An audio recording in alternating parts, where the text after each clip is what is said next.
أيها الأحبة الكرام، لا شك أن بذل النصيحة للآخرين هو من أعظم القربات إلى رب العالمين جل في علاه.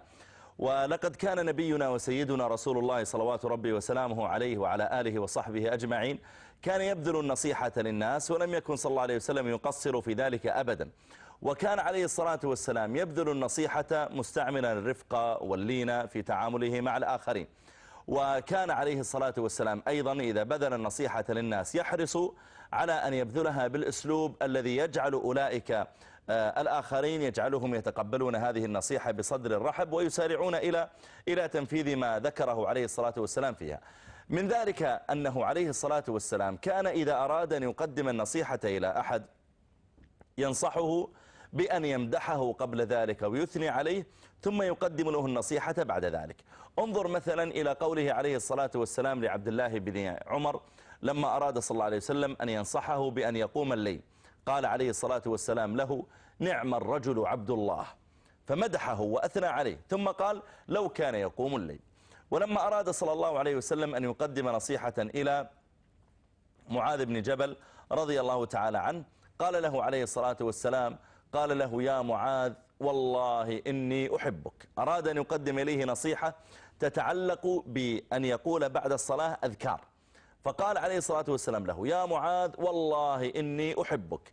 حتى إذا فرح معاذ واستبشر بهذا الكلام وأنس به وفرح قال له عليه الصلاة والسلام بعدها: فلا تدعن في دبر كل صلاة أن تقول اللهم أعني على ذكرك وشكرك وحسن عبادتك. فكان صلى الله عليه وسلم في البداية ينصح بأن يمدح ويثني ثم بعد ذلك يقدم له النصيحة بالأسلوب المناسب. وأراد صلى الله عليه وسلم أيضا أن يقدم نصيحة إلى عمر بن الخطاب رضي الله تعالى عنه، فماذا استعمل معه؟ قال له عليه الصلاة والسلام وقد أراد أن ينصحه بأن لا يزاحم عند الحجر، فقال صلى الله عليه وسلم له: يا عمر إنك رجل قوي. حتى إذا فرح عمر واستبشر بهذا الكلام، النبي عليه الصلاة والسلام يمدحه يقول أنت قوي، بلا شك أن هذا مفرح. فلما فرح عمر واستبشر قال له عليه الصلاة والسلام: فلا تزاحمنا عند الحجر. نحن أيضا أيها الأحبة لما نريد أن ننصح الآخرين ينبغي أن نقدم قبل نصحهم يعني شيئا من الثناء والمدح ليقبلوا منا نصيحتنا، كما قال الله جل وعلا: يا أيها الذين آمنوا إذا ناجيتم الرسول فقدموا بين يدي نجواكم صدقة.